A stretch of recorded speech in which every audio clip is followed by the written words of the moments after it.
2019 Kia Soul.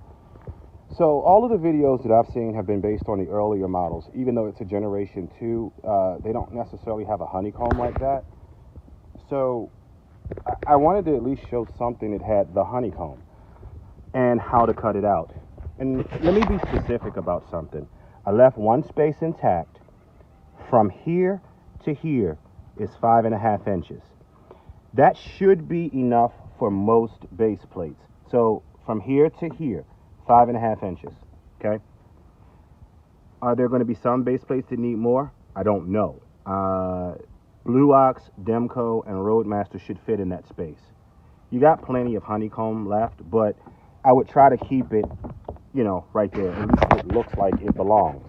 Again, that's what it looks like whole. So on this side, I'm going to go from basically here, here, and here over to here and take that chunk out. So I'm going to go ahead and knock that out, and then everything else that I've seen in the other videos from like E-Trailer and places are pretty much straightforward as far as getting this off. There's a bolt under here, same on the other side. You got to take the thing off the bottom and it just peels off. So I'll try to show you some of that, but I just want to get to some of the intricacies that, like I said, the E-Trailer video doesn't have.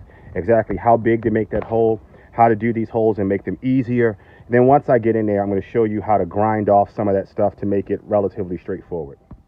When I mentioned honeycomb, that's your honeycomb. So your base plate's going to have to come out of here. So in order for that to happen, you're going to have to cut a section out, about 5 inches. So what I'm using to cut is a simple Harbor Freight small hacksaw. Nothing more, nothing less. And I'm just making ever so slight cuts. Over here, you can see where I've started. Notice I'm starting with the bumper on. To try to do this later is going to be a pain. I've seen them do it. It just doesn't work well. And what we're going to do is we're going to get right in the comb like this. And you're just going to lightly saw.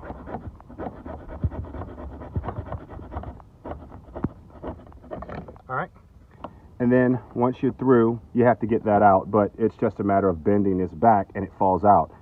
So I've got 2 more pieces to do, here and here, and it should drop out. So now I'm on my last piece.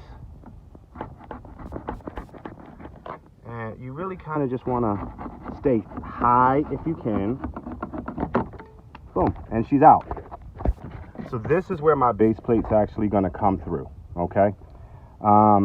I can see now that a lot of this is going to be just a lot of easy trim stuff. That has to get trimmed. But again, between that and a pair of shears, I'll be able to get her done. I'm also going to use a file, and I'm just going to file down some areas to make it kind of sort of look like something was supposed to be there that was added later. So I'll be back. So you remember when I told you I want to talk about the things that they don't tell you in the video? You see that clip at the bottom? You want to go out of your way to keep that clip, because if you don't, this is going to flap around in there. So you want to try to keep that clip as much as possible. So cut under it and kind of cut up, and you should clear. All right, so with a little bit of time and energy, it's off. Now, can you see why I said cut those while it was on the car? So much easier. So much easier. But in the E-Trailer video, they didn't do that. And they really didn't even show it. So much easier. Matter of fact, when I get done, I'm probably going to relocate those too. But so couple of things we got to do. I got to yank this sensor and move it. And this bumper is going to come off. And then what's going to happen is the base plate is going to get sandwiched in between the frame and this bumper. So that's what we're looking at. The air dam here, I'm going to have to trim, as I said before. But, yeah, that's what it looks like with everything yanked off. Coolant and all that good stuff. So, this is what your 2000-something Kia Soul will look like once you've yanked off the bumper. All right, so once you're under the car, there's some bolts and things that need to be undone. We're gonna go ahead and knock those out, and I'm going to get this bottom cover off. So let's get that done. So, sorry to interrupt the video, but Demco unfortunately sent eTrailer, which is the company that I bought this base plate from, sent them a defective part. And in turn, of course, I get the defective part. It's the last one eTrailer has in stock, and there's nothing that they can do until the 14th. So, lesson learned. Always call the manufacturer. Don't call the dealer that sold you the product. Here is why. I got on the phone with Demco this morning about 11:30. Explained to them what happened. And they said to me, send me a couple pictures.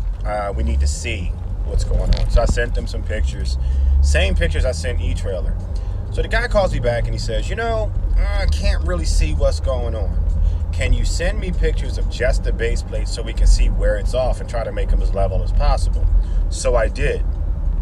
So Mike calls me back. He says, it's obvious that we made a mistake. Now, how many companies do you know will come out and cleanly say they made a mistake? Not many. After that, he says, I'm going to get it out to you. The fastest I can do it is 2 days, but I'm waiting on UPS and FedEx, and it just depends. They haven't been the most reliable. So I'm like, okay, that's the best I can do at this point. They never asked me for the other one back. First, they didn't do anything or say anything, out of the way about it was possibly dropped in shipping. They made zero excuses.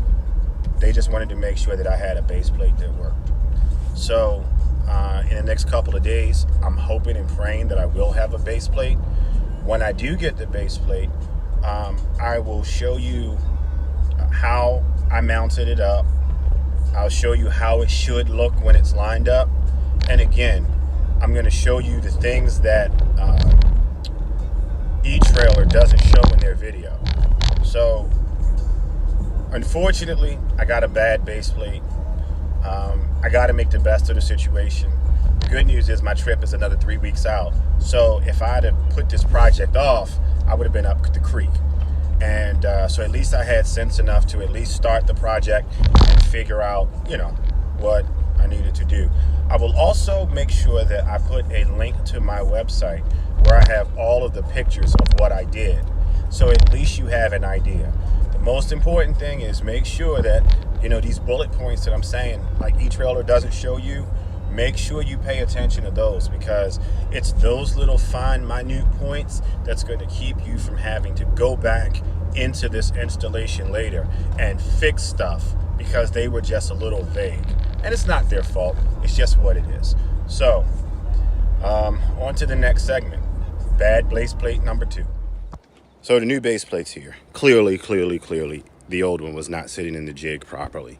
This one is significantly straighter.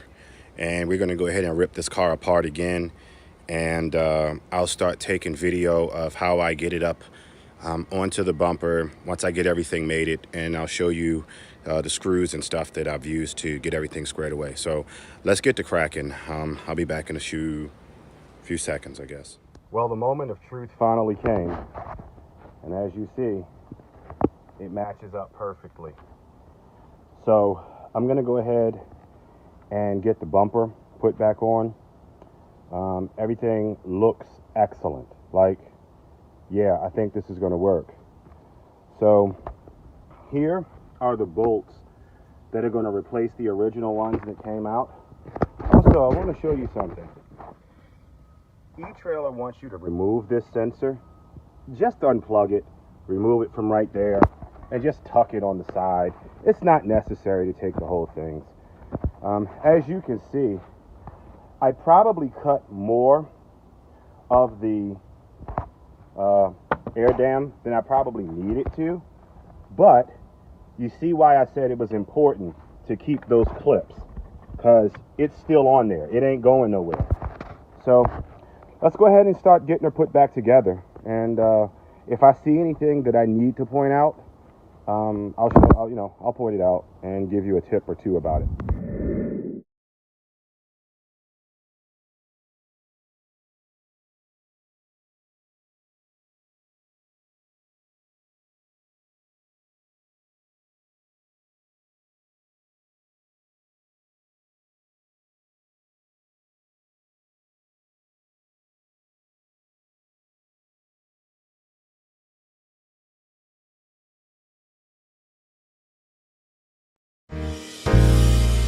Thank you so much for tuning into another episode of Hanging with the Hazes.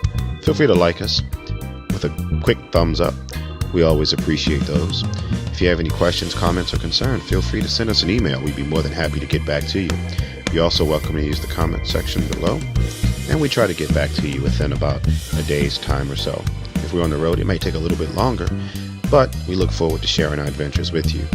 Thank you so much once again, and we look forward to hearing from you real soon.